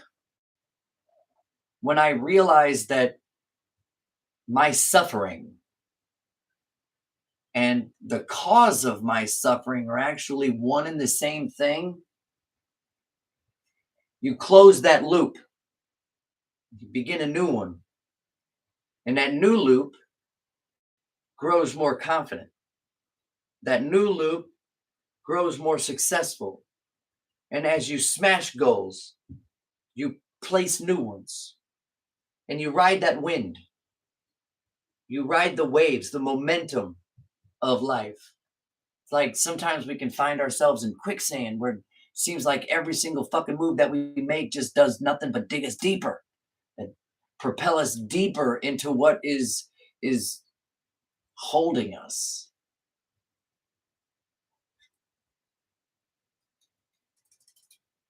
What is binding us. Like I said earlier, once a cause is made, the effect is unstoppable. Once the words come out of your mouth, it's hard to take them back when they're filled with knives aimed in a loved one's direction. I think the entire point is self-mastery, to do righteousness. Now, Ankelos, he translates that passage we were talking about earlier about the tyrants were on the earth in those days. He translates the beginning, right, in the Bible, where in Genesis, where the two trees are present, and the serpent tells Eve, don't eat of it, or you'll be like Elohim, knowing righteousness and evil. That tree is actually called the knowledge of righteousness and evil, not the tree of knowledge, like Hashem standing there in his lab coat with his rod waiting for Eve to eat the apple so he could beat her over the head with it, like all, like idolatrous minds imagine. But where it says that you shall be like Elohim, knowing righteousness and evil, the terms there, we don't say that the earth is flat and call it bad or evil. And we don't say that the heavens are spherical and call it good or righteous. Say one is false and the other is true. What the phrase is really saying is, you shall be like princes, discerning the true from the false. You can't discern the true from the false without having the evidence, and without, your mind is almost like a muscle. If you work it out, you can improve it. If you expand it, you can recall more. But if you never use it, it just becomes dull, apathetic. You can train yourself by learning more things, by pondering. You don't have to actually literally believe a thought in order to ponder it. You can ponder that belief or thought for decades without ever truly having believed it. We want our conclusions, and we want them now. We're not going to get any conclusions until we're done with this experience and move on to the next one. The only conclusion you can reach now is that what you do and what you think and what you say matter not only to you, but it matters to the entire world. Each and every single little decision that we think is seemingly isolated is really not all that isolated. What we do, each an individual, actually does affect the entire world like little ripples. It's like little ripples sending out everywhere. We have little actions and sounds from our verbal mouths that we throw out there into the universe, and it causes things. We make stupid decisions that the consequences last a lifetime. That is the human condition. Going from stupid and ignorant to wise and reserved in a lifetime, realizing at the end that youth is wasted on the young. I wish I had it all over to do all over again. Whenever the the sinful nature, what is, you know, kind of equated as the human condition, the sinful nature of man, whenever it talks about the sinful nature in Tanakh, it's always equated with youth because we're rash. We're not contemplative. We're irrational and emotional.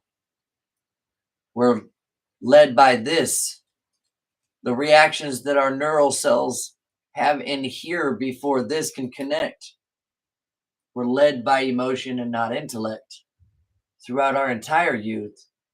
You know, I was told by one old guy, when I first joined the union, I was a diehard Union Democrat. And this old guy, he said, if you don't vote Democrat when you're young, you don't have a heart. But if you don't vote Republican when you're old, you don't have a brain. And I thought, how can someone be so divided into a dichotomy of Democrat and Republican and switch within their lifetime?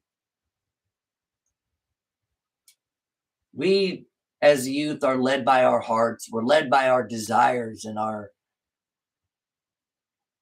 passions, imaginations spawned in those dreams and fantasies. And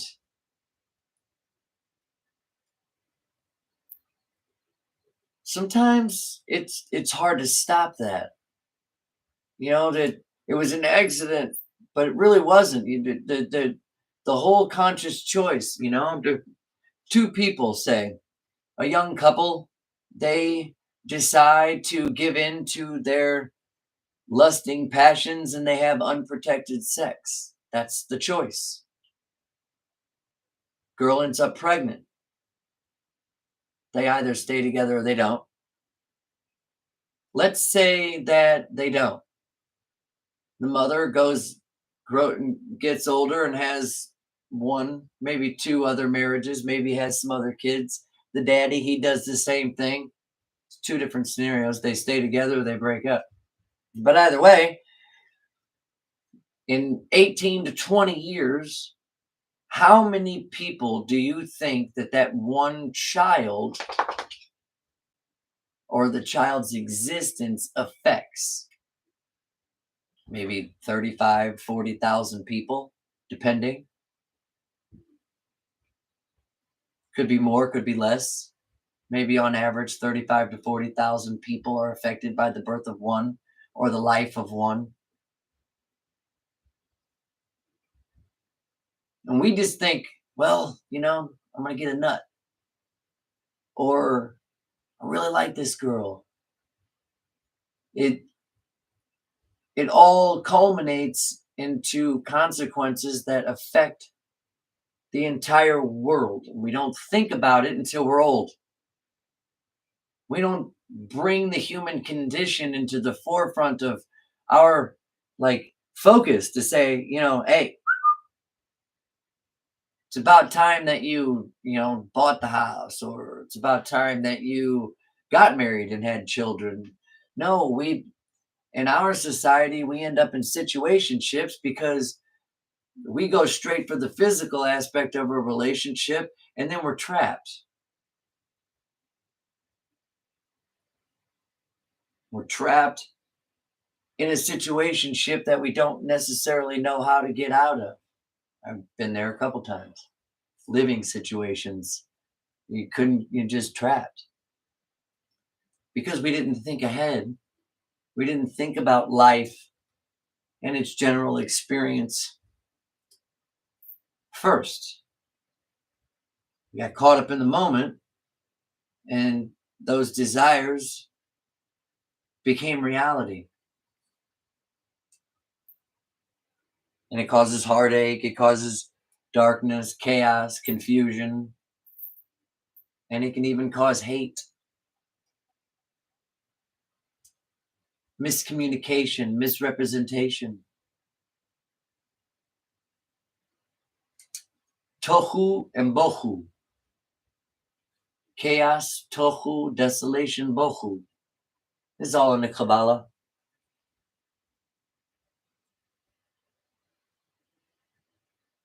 I think that chaos and darkness, the effects of our own choices, teach us more about ourselves than our comforts do. I believe that learning from the consequences of our own actions teaches more than the witnessing and experience of others and their actions. Sometimes we can learn a little bit more from watching other people and kind of not do what they did, but sometimes we watch somebody else completely ruin their life, and then the next thing you do is go out and do the exact same thing, even though you just saw somebody else do it. Doing the exact same thing.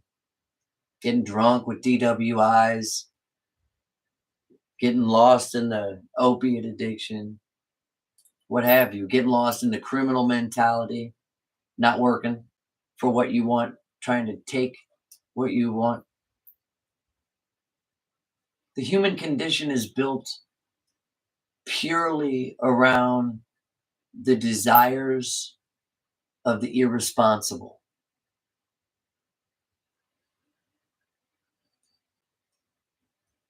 In our youth, we are absolutely 100% irresponsible. And then we spend the rest of our lives trying to make sense of and fix those mistakes. We get lost in the darkness. That's exactly right, Lily. But it's the darkness that we created for ourselves. We can't blame it on the one who provides the experience when we're the ones that create the experience. The means we are given, and the ends don't justify them. Grasping along in absolute darkness with no semblance of justice, no intermediator, no intercessor. Isaiah had some scathing words to say about the people walking around completely lost in the darkness, wondering how come my life is like this? Where is the justice?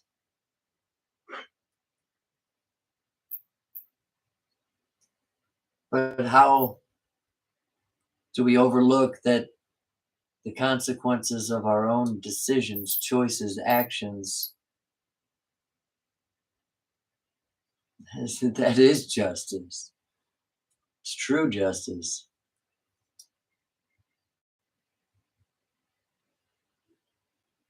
The creation, cosmos itself, the entire conscious universe, is a just place, but it's a very adversarial place. Adversity is an angel. The tree's roots grow deep because the winds of the storms blow hard. The adversity of the storm causes the tree to grow taller, the roots to grow deeper, thicker, and the tree itself, the fullness of it, to be healthier, bigger, more substantial. But it wasn't for the adversity, there would be no cause to grow deep. The adversity of life. See, when you have autonomous consciousness separated into a shared reality, suffering, uh, evil, unrighteousness, these things are inevitable. You could have 1,000 people that all understand self-responsibility and liberty, and they all understand the necessity of righteousness and intellect. But you're always going to have that one that doesn't understand any of it, doesn't want to understand any of it, and has no desire to ever try.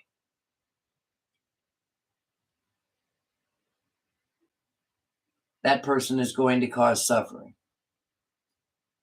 But you also have to think, as you graduate high school or college and you form relationships and you end up having a girlfriend or a boyfriend and you end up getting married and you end up having kids, you know, the person you choose to be your partner may not be the person who really wanted you to choose them. And so you're making your desire to make yourself happy in the relationship with someone else that you really truly feel chemistry with actually causes suffering to someone else. And it could even break the other person's heart. But it's not as if you did it maliciously or with any kind of malevolence. It was your desire to have a rich and fulfilling life that caused someone else suffering. So that's inevitable. The loop, right? Keeps going on, those ripples, sending out those ripples. We choose between two women, or a woman can choose between 6 or 7 suitors. That's means 6 disappointments. Disappointments lead to growth. If you let it, eventually, when we're old, when we realize mistakes, and when you know that there's no takebacks, we kind of start changing things. That's why I think that a lot of really old people that have been kind of shitty to their kids and maybe even their grandkids, they have a couple of open heart surgeries. The next thing you know, they're calling everybody into the hospital room and apologizing and wanting to reconnect. And sometimes it's too late and sometimes it's not. But it's our failures in our youth that create these endless infinity loops throughout our entire lives. We don't ever really escape the causes of our past. The only thing we can do is start creating new causes to bring about different loops. The one thing I love truly about Yom Kippur and the Day of Atonement is that for 10 days, you go back through, consciously, you go back through your entire year and you think about mistakes you made, wrong things said, uh, wrong things done, things that could have been done differently, things that could have been said differently, an argument that you said some things that you really wish you could take back. All these different things, every action from the previous year is brought back up into the recollection of the individual. And this is what you're looking for atonement for. That I did some wrongs this year, and I acknowledge those wrongs. Sometimes we even write them down. I acknowledge those wrongs, seek out some of the people that we did wrong, and say you're sorry, and mean it. But the 10 days of soul searching, to figure out what you as a person, an individual, can do better to bring a more peaceful and abundant society. That's one of my favorite things about the upcoming fall time of the year, because I think that self reflection is 100% necessary for growth and expansion. And I'll explain that we have to understand where we went wrong in order to do right. We have to go back through and acknowledge and have the humility to admit that we were wrong in order to not make that mistake again. See, a mistake made twice is a choice, it's no longer a mistake.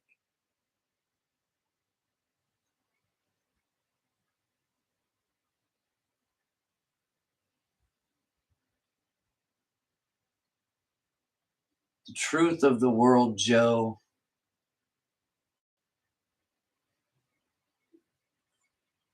The truth of the world, Joe. Isn't that what we're all seeking?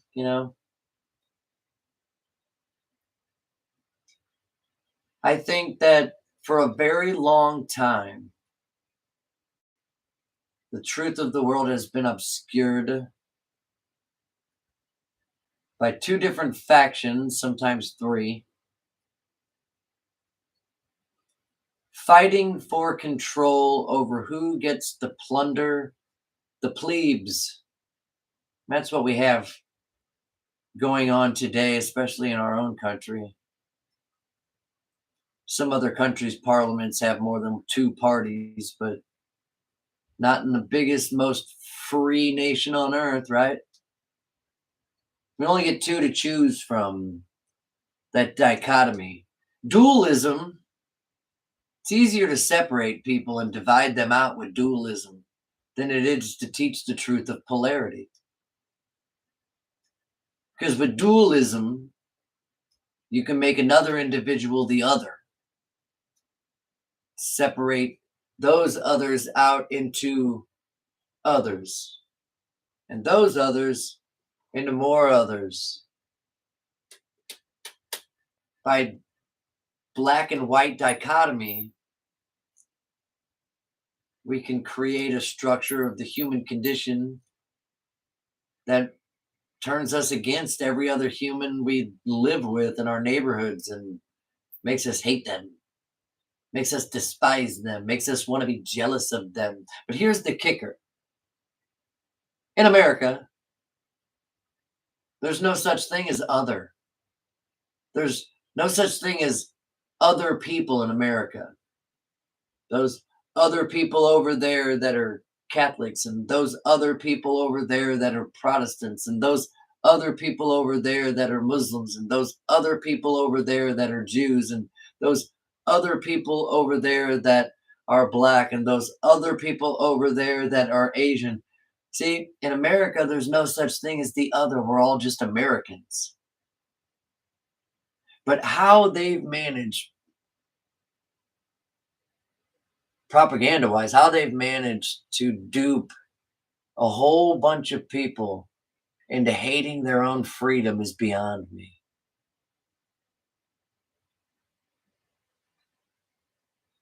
To want to destroy their own freedom and relinquish their own liberty,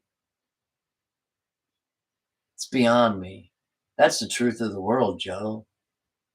We're all duped into this system where if we are aberrant of the system, we go to jail. If we're against the system, we go to jail. You can get canceled. People actually really want to make it so nobody else makes money. You can't earn a living because you differ from me in ideology. That's the real truth of it, Joe. Envy, jealousy,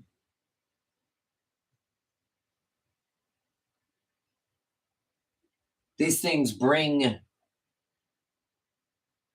more danger and chaos to the individual within a neighborhood than the ruling classes. They just make you fight.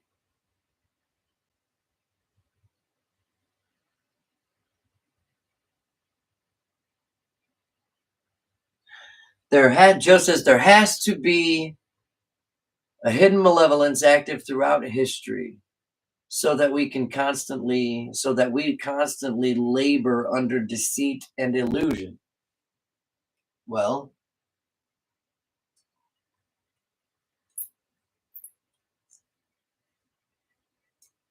a malevolent force, talking about adversity.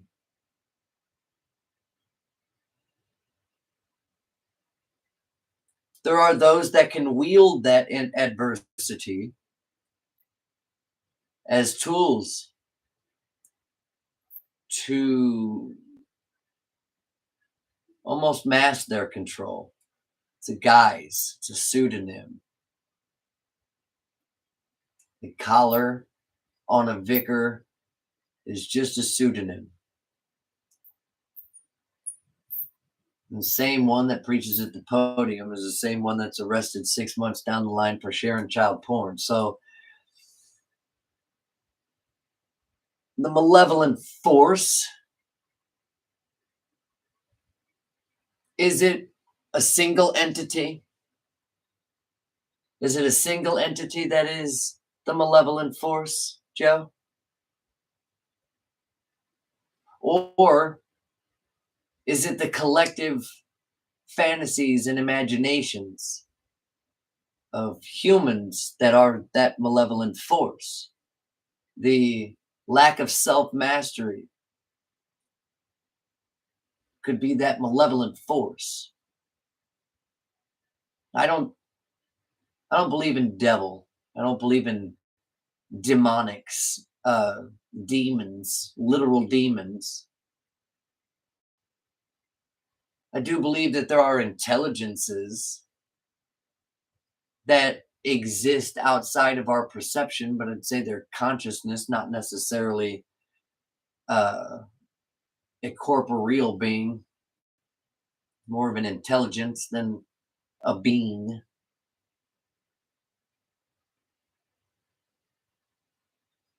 But evil is not spawned by a devil. Hasatan, literally, the definition of Hasatan is literally the adversary of righteousness. Now, we talked earlier about righteousness, life, light, righteousness, and truth all being equated terms. So if it's adversarial of righteousness, it would be adversarial to life. To bring to a logical conclusion that anything that destroys life, anything that stifles life, anything that manipulates life, anything that contorts truth, yes, would be adversarial, that would be satanic. But I don't believe in the Christian ideology of Satan being a literal devil at war with the conscious universe. The idea that any autonomous consciousness of any creation at any level in any matrices could be at war with the conscious universe in its entirety is it's absurd. It's absurd. It'd be like an ant going against the entire United States Marine Corps. Like, it's absurd. The whole ideology is that common enemy that is created by tyrants.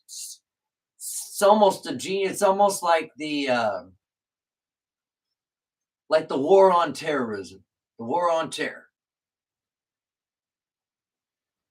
Can't really prove that there's all these terrorists running around outside of the ones that the FBI actually coerce into doing something wrong.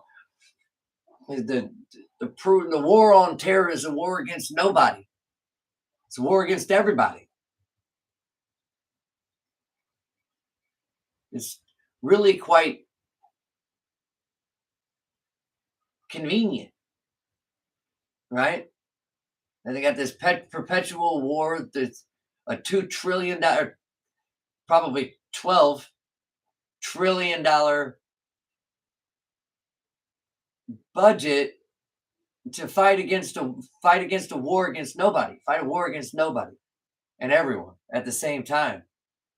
Like the Boston bombing, they're using pressure cooker bombs. Why do we spend hundreds of millions of dollars, billions of dollars each and every single year creating all this defense technology against all these uh, high technologically advanced and systems of terrorism when they're all they're doing is packing black powder into a pressure cooker?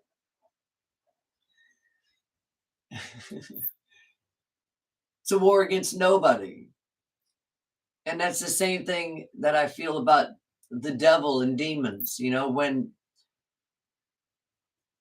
the New Testament was written, you know, the demons that the allegory of Titus, Jesus, uh, encounters are the Sicarii leaders and rebels in the Wars of the Jews by Josephus. It's this mirrored.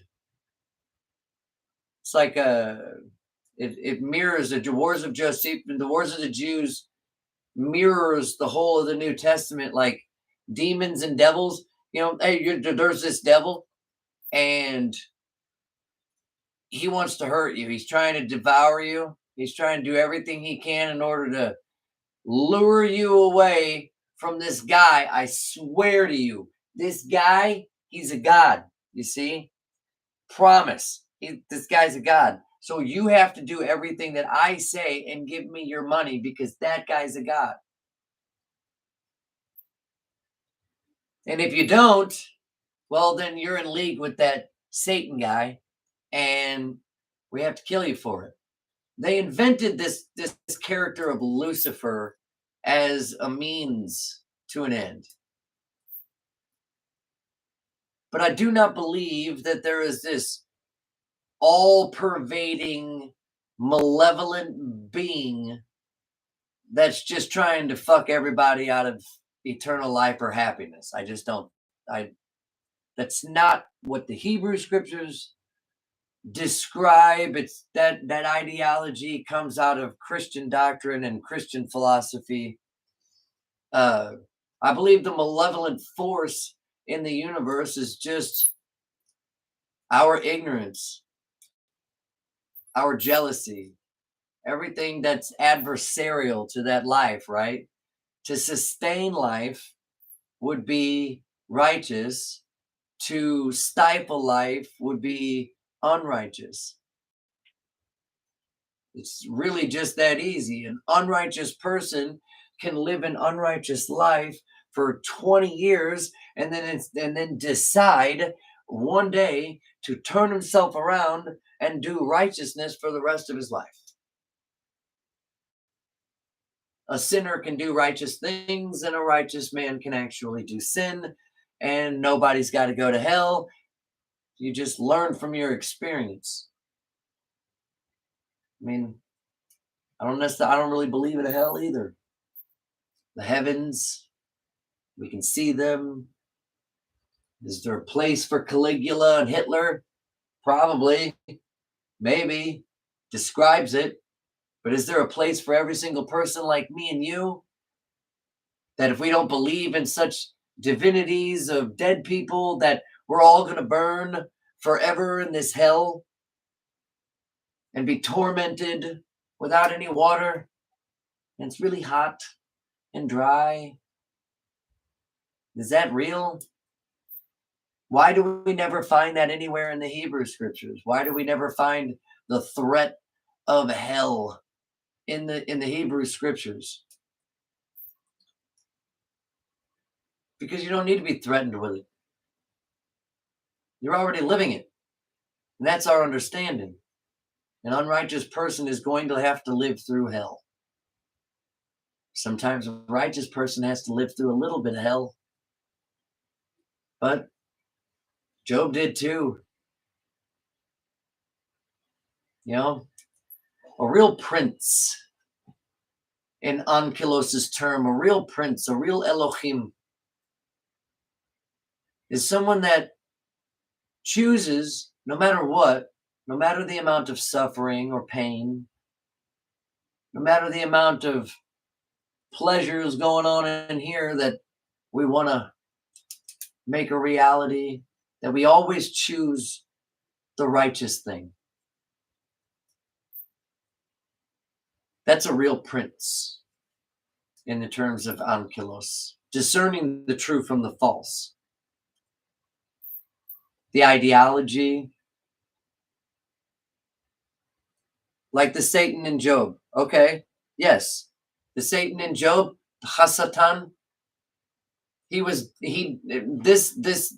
don't want to say he, but Hasatan did exactly what Hashem told him to do. But here's the other thing. No Jew really thinks that any man named Job ever existed. It's all an allegory. All of the information that's written in there is all an allegory, mostly metaphor, for us to understand our experience. Eob literally means persecuted. So Hasatan, is there a literal being of Hasatan walking to and forth, back and forth across the earth? Or is it an allegory that sickness, adversity, war, even, all these things happen in the sphere of the human condition? Sometimes good people do have a lot of bad things happen to them. We try to understand that. Is there a malevolent force that's testing you? I don't believe so. I don't believe that it's a test. I believe it's a school.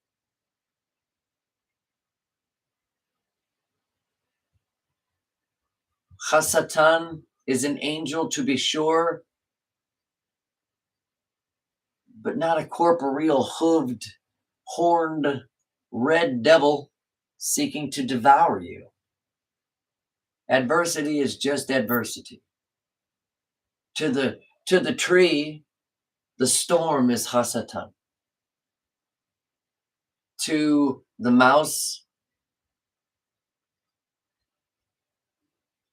flooding, or ant. Ants that dwell on the ground, not in trees. It's like to the African red ant, the flooding of the Nile is Hasatan. But these little suckers have learned to cohere themselves together so tightly that they can actually float upon the waters in an entire colony. They're just floating up and down on the water. They're so tightly knit that you can push down on them and they cone the water out. The flood is Hasatan. That adversity taught the species of African red ant to interlink themselves in such a way that they become one unit, one entity. Hasatan, the adversity of the water, is what forced it. But all of them live. So is the flooding of the Nile a devil to the African red ant, or just adversity?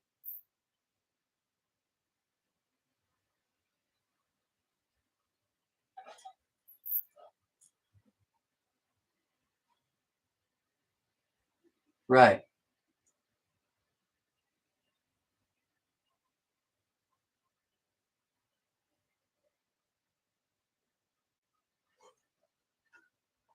The storm in my tree analogy. Exactly right, Joe. That's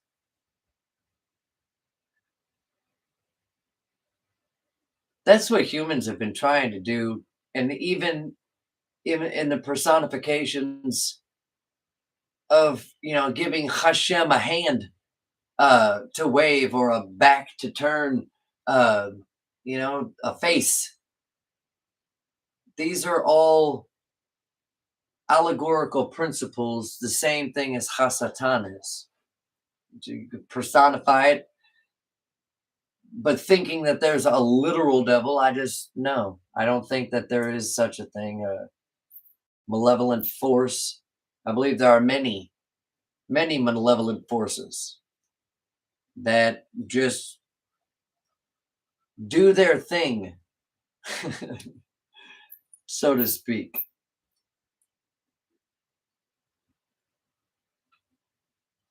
Joe, I missed this comment here. Could be Hashem, God, maybe creating and truly effective darkness to teach, test, learn us. Maybe. Yes. The answer to that is, in my opinion, yes. Just like Isaiah Yeshayahu 45:7 tells us, Hashem creates the darkness as well as the light. He forms the light and creates the darkness. He makes the peace and creates destruction, creates the evil. And if we keep reading towards the end of 45, says that the purpose of it all is so that righteousness will rain down like rain from the heavens and sprout forth, to spring forth, it says. And that's in the book that I co-authored with Joe from Library of the Untold. The opening line in my chapter is suffering. What could any autonomous consciousness truly know, comprehend, or understand about righteousness without first having witnessed and experienced all manner of unrighteousness? The creation of darkness in the forming of the light, the creation of destruction and the making of peace, is all for the reasoning of that righteousness within the autonomous consciousness. That we really wouldn't know the difference. What could you really truly know? You don't know that stealing is wrong until someone steals from you. Then you're like, that's some bullshit. Some people repay evil for evil and start stealing things on their own. But most people, when someone steals from them, they realize how unrighteous the deed is of theft, and they don't do it to others. Same can go with, death, lies, murder, like you talk to somebody that has had their family murdered and ask them how they feel about the act of murder, or how they feel about violent people. I would say that they know a little bit more about violence, having lived through, attempted murder. I said I was bleeding out and I still had to fight. And, there was people that tried to kill me. And, it gave me a new perspective on violence, self-defense, murder. Gave me a new perspective on hate. So, yes. I'm glad to see that you're Torah observant, Joe. That's pretty awesome. I love it.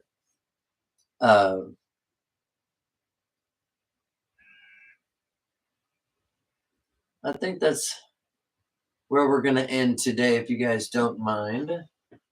I'm going to try and put together uh, edited videos as well. I don't necessarily like doing scripted things. I like swinging from the hip and actually having a conversation. As I get more people coming in and more people saying things, we'll have more of a wider uh, discussion. Um, I'm hoping to incorporate that more. I want to try and go live at least once a week and have a general discussion about different things. Uh, Idolatry was just today, uh, but everything basically has a symbiotic relationship into the next. Uh, you know, kind of run from one end to the other. They all kind of overlap, and uh, idolatry spins into politics, and politics, spins into uh, philosophies, metaphysics. I don't think people understand uh, the gravity of the implications of metaphysics into politics, but some people do. But hopefully, we can grow as a community together. We can expand ourselves together, uh, and learn new things along the way, become better people.